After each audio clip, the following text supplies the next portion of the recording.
it's actually not that serious. Like, whatever the situation is, it's probably not that serious.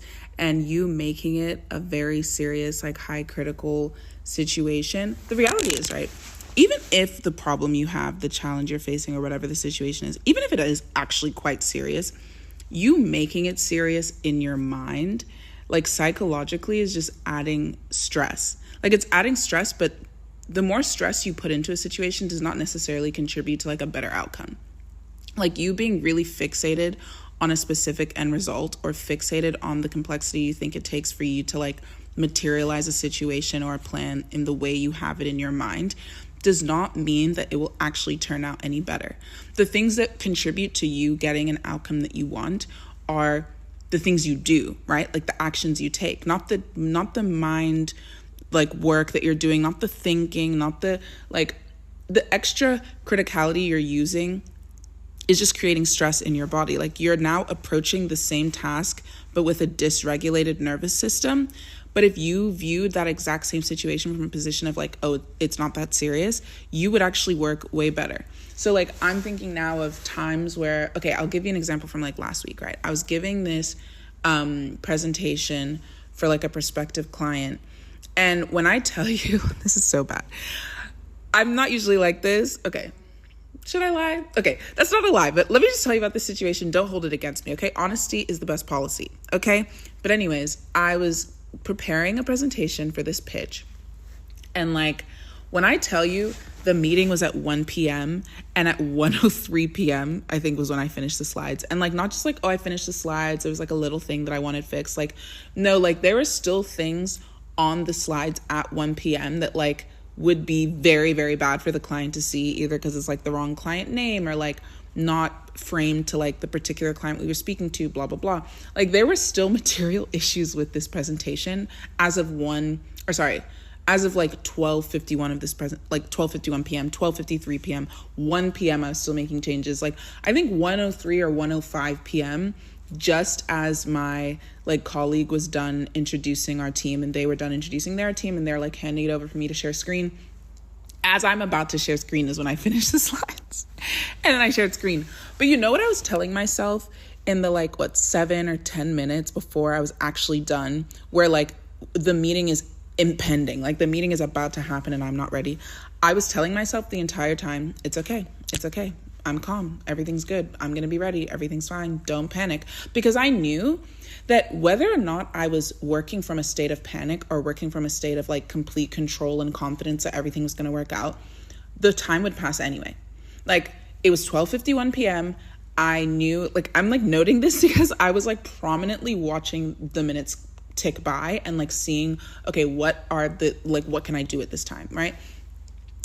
So 12:51 p.m., looking at the clock, and it's like those 9 minutes until the meeting starts, until we join this link or whatever, they are going to pass anyway. So if I spend the next 9 minutes panicking, dysregulated, thinking, like, oh my goodness, like, having a meltdown about the fact that I've, like, quote unquote ran out of time, then yeah, I have ran out of time, and the time will pass anyway, and my ability to still deliver would be hugely, like, impeded by the fact that I'm so stressed out. And again, it's like, I'm making it serious. Like, oh my God, this is so serious. Like, what's going to, like, if I start making it serious in my head, oh my God, this is client facing. This is going to be embarrassing for the company. It's going to be embarrassing for me. It's going to be, and start thinking about, like, the outcomes. Oh, we could lose a lead. We can do this. Oh, I didn't get to prepare this the way I wanted, blah, blah, blah, blah, blah. Right? If I started fixating on all the things that make this so critical and devastating to mess up, the time will pass anyway, and I will not be focused on fixing the thing that I need to be fixing in the next 9 minutes. But because I was like, you know what? It's fine. I'm fine. It's fine. I'm fine. Like, I'm literally saying this out loud to myself as the minutes tick by. Even 1 p.m. ticks by, like, people are now requesting I join the meeting. Like, I'm still making changes and I know it always, usually people sometimes join late, whatever. They didn't join late. They joined right on time. Just my luck. Yeah. They joined right on time. My colleague's introducing me. They're introducing their side. We're like, okay, let's get started. I'll hand off to my colleague, blah, blah, blah. They hand off to me, whatever. Fixing the slides as I'm about to, like, share screen. And it's like, the only reason they were finished is because I told myself to calm the fuck down. like, pardon my French. I told myself to calm down. I love how my aunties are like, you should cuss less in your writing and on your podcasts. And I'm like, I really do try to cuss less, but unfortunately, sometimes I just cuss anyway, and then I apologize. But it's like, I am much more aware of it now because it's been flagged to me. But anyways, yeah, it's anyway, let me get back on topic, right? So the only reason I could even deliver on the thing is because I had to calm myself down, because the problem is the problem, to even call it that. Like, the situation is the situation. It doesn't change because I make it serious. So it's not that serious. And even if it is serious, tell yourself it's not that serious, because you'll actually work way better on addressing the issue if you are coming from a position of regulation. And so that's critical in anything that you're doing in life. And it even reminds me of like this internship I was doing. And I realized like the internship was being affected because I was making it too serious in my head. Like, I was too hyper fixated on like feeling uncomfortable about not knowing certain things, or like, oh, they're expecting X, Y, and Z from you because of your resume and all of this stuff. But it's like, babe, at the end of the day, you're not a finance major and you're working in the finance world. Like, there's so much for you to be proud of, but also separately from that, like, because I wasn't giving myself any wiggle room to like be, frankly, my normal self, like feel comfortable to ask questions or just like handle things the way I usually do, because I was overinflating how serious everything was. I just like noticed that I wasn't performing to my typical standards because I was making it too fucking serious. And then towards the end of the internship, I was like, you know what?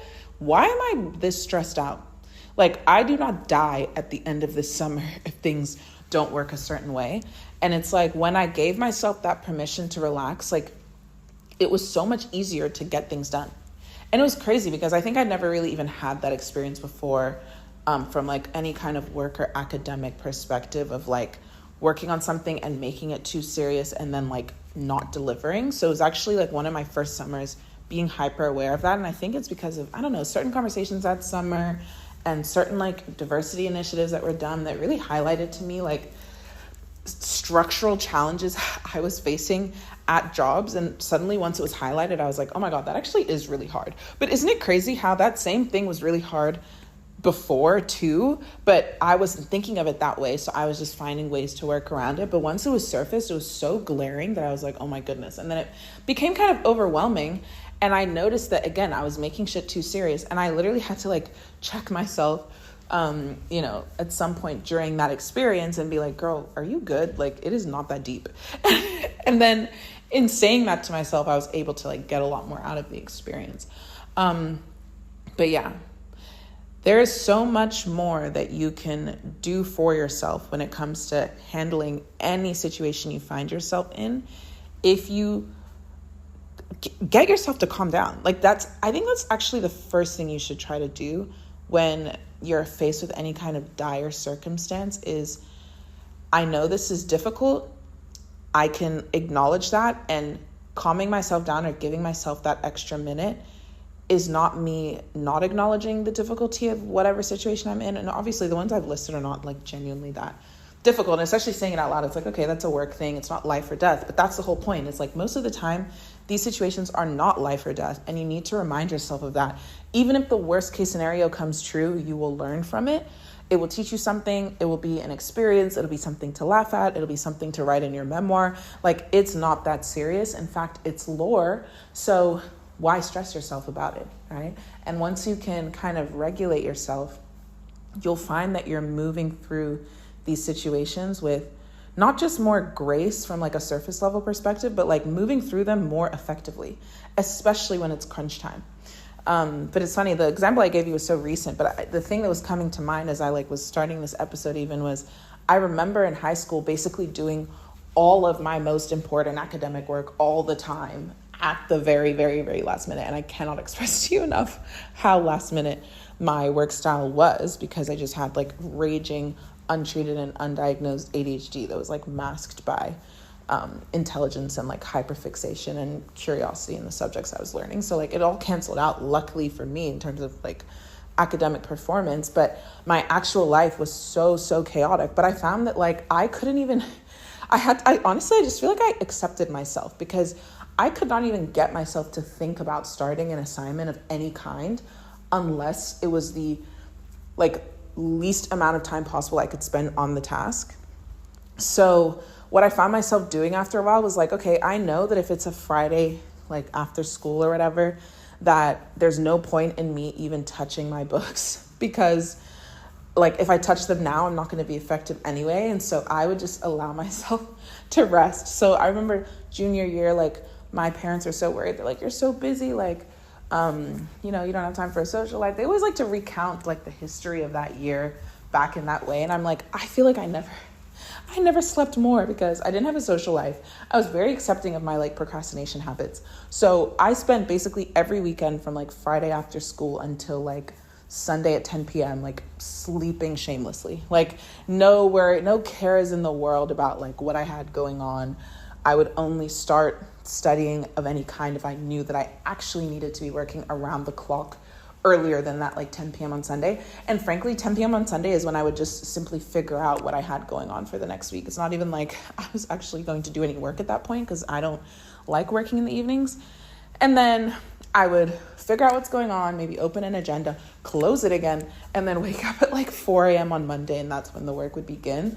But I just remember anytime I had done this to myself of like putting myself in like a high stress situation of like, okay, I have an exam tomorrow covering like the past several weeks or whatever of stuff we've been learning, or the past several chapters, and I literally have no idea what's going on. And maybe it's like I've even come home and slept and like gone to bed and set an alarm to wake up at like, I don't know, midnight or 2 or 4 a.m. And now I have to cover everything like before school starts for the day, right? And I just remember like I would just make a system. Like I would be so calm because I'm like, in my head, I'm like, I can do this. I do this all the time. This is the pattern, right? And so because I was approaching all of these like crunch time situations from this place of like complete calm, I would just like make my plan. Okay, these are the things I'm going to cover. Like these are the chapters I need to study through. And I would just check off these long lists of things I wanted to review to make sure I was like really, really thoroughly prepared, because I had like very, very rigid standards about, I just had very rigid standards about like what a good grade was, which is basically I need a perfect grade. There's actually no such thing. A grade is not good unless it's perfect. I don't know, like, but whatever, right? So I would know exactly what I wanted to cover to feel very comfortable that there was like nothing that could surprise me on this exam. Even things that teachers love to say like, oh, this won't show up, and I would just ignore them and like prepare for them anyway. And so I'd make my comprehensive list, and like all through the night as the hours are passing and the minutes are passing, I'm ticking it off. And I'm not worrying myself about like the time. I'm not worrying about myself about the fact that I've let so much time pass, because these are the things that infiltrate people's minds and then make them mess up. And that's why teachers will always tell you, like, don't leave this project to the last minute. Like, you're going to mess up everything. Like, things like science fair, like tests, any projects that they're like, don't leave this till the last minute. You'll regret it. I would leave it to the last minute every single time, and I wouldn't regret it, because it's like, I'm not going to let your haterade infiltrate my mind. Okay, I'm just going to lock in. And that's exactly what I would do. And I would be so calm about it. So a regulated nervous system in a state of calm will do wonders for you. And it's really the only productive thing for you in a time where you're extremely stressed out. Like the best possible outcome is tied to how well you handle the situation, right? And you're going to handle it better from a place of, I can do this, self-encouragement, only focusing on action, right? And so I'm not going to stress about, why did I give myself 15 minutes to study for this vocabulary test in the car on the way to school? No, I'm just going to be like, okay, I need to know these words. I'm going to go through the chapters. Okay, I know the word check. Like, I'm going to take action. So prime your mind to only think about action.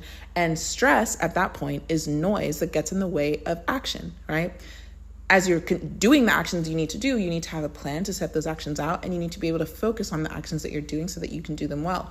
But if you are flooding your mind with stress, flooding your mind with a thought loop of how you're a failure, a thought loop of why like this is such a critical situation and there's so much on the line, all of those thoughts are just noise that get in the way of you focusing on the action. So if you need to gaslight yourself into telling yourself this literally isn't a big deal, it doesn't matter, like everything's going to be fine, whatever you need to tell yourself to get yourself back to a state of like neutrality, so you can only focus on exactly what you need to do second by second until you get through and like conquer whatever it is you're trying to conquer. That's all there is to think about, and everything else is noise. yeah. So that was on my mind today to give you guys. So I hope you enjoyed today's episode. Thanks for thinking out loud with me. My name is, I almost said my name is Live Lumani. My name is Obie Mudo, and welcome to Live Lumani, and I hope you stick around for a while. Guys, if you're listening all the way to the end of these episodes, I really encourage you to share it with a friend. I'm sure there's someone out there that you know that like would really, just kind of enjoy these little nuggets. I've been trying to start posting like clips from the podcast more intentionally. Before I was like having this like AI automating app thing do it for me, and like it was just picking random ass segments that like didn't make sense. So I was like, okay, I'll be like, actually you should probably vet these first. So I've been posting like podcast clips, so you can check those out on any of the social medias in my Beacons link. Also, I wrote a book. I think I may have mentioned it last episode. I wrote it a while ago, but I never published it. So if you're one of my friends or family members or whatever, people I know, some people have already read it or have been sent it before it was published and everything. But if you want to support my book and actually purchase it, or if you've never read it, of course, then you can find that in the Beacons link as well. It's just like 44 streams of consciousness, like collection of prose poetry is what I call it. But literally it's just like at some point in December 2022, I want to say, I just randomly felt the urge to write down things, but not in like my usual, always needing to document my thoughts way, but in this like, put this in a document and like put the date and timestamp this kind of way. And then frankly, I had no intention of writing a book, and then it kind of just turned into one, the same way an abstract piece of art just like becomes an art piece and you don't really know what you're planning to get out of it when you start. So that's what the book is.